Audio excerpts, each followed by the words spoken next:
Growing up in that place, I myself had several mothers. My mother had died in 1975. I've just written something about her, a little book.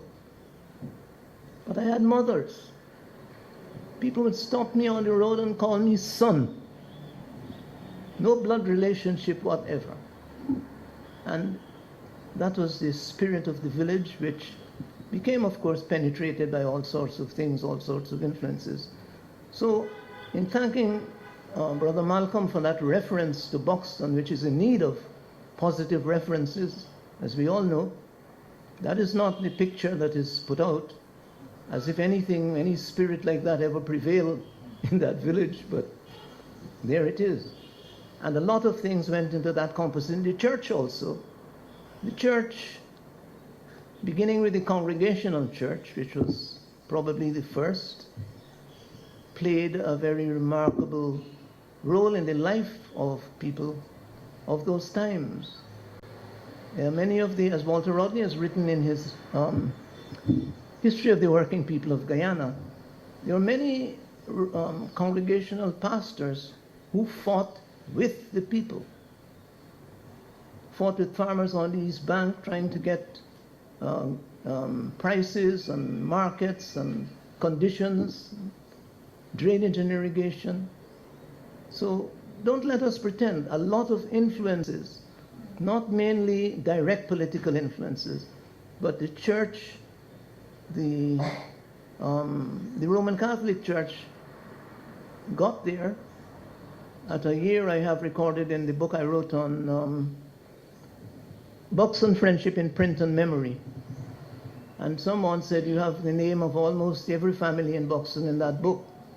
Because I feel if you're writing history, there's one way of writing history, yes, but a very important thing in writing history is to recognize people who are unknown, people whose names are not in the newspapers.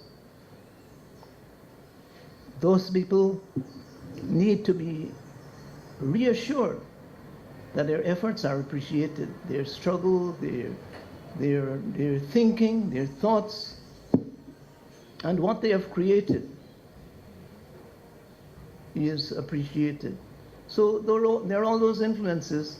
Now, one thing we used to say, and Buxton also has, at that time, had a solid Indian Guyanese community, scattered about the village, but mostly living in the north near to the sea wall. And I have a friend who would be mortified if I didn't mention his name today, Mr. Rampasad Tiwari, who also I had invited to write a chapter in this book, Buxton Friendship in Print and Memory. You see, you have to be real. If I'm talking too long, you have to be real. When I was writing this book, and I wrote the names of almost every, people on every lot, farmers, and all that, and I had to write about Indians, I said, well, this would be impertinent for me to write the Indian history, because I don't know it. I am not one of that community. It's a community that was very integrated. It was a kind of model, and I've made this claim. It was a community that came together in the time of the rise of Chedi Jagan as a public representative and closed ranks in that cause and remained there, although when the election came, many of them did not vote for him because Mr. H.L. Palmer, an African from the West Bank, had been suddenly thrust upon the community. And it was very interesting. The village was mainly going to vote for Jagan. And suddenly, the maneuvers they had in those days, somebody would get a candidate and bring in this candidate to split the vote.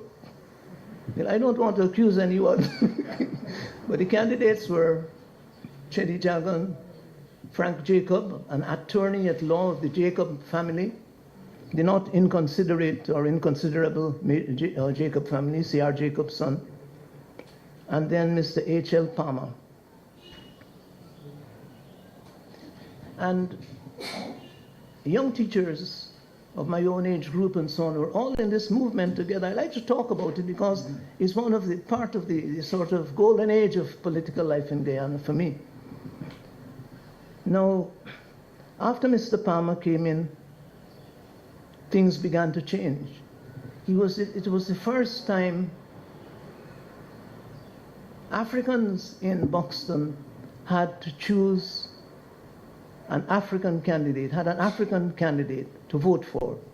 And some of them said that. My friend, Mr. Cyril Foster, he was a school teacher about 1 year after me in age. And he used to say that he's trying to do what I did in the teacher's exams, coming after me and so on. And we were all in this movement from the time Jagan had come on the scene. And he stood up at the street corner and said that he was sorry. He had to vote for Mr. Palmer because it's the first time there is an African candidate presented to the electorate. So these are things that are very real with people. You can't brush it aside as racism. It's total nonsense. And I'm ready for anyone who's ready to go down that road. So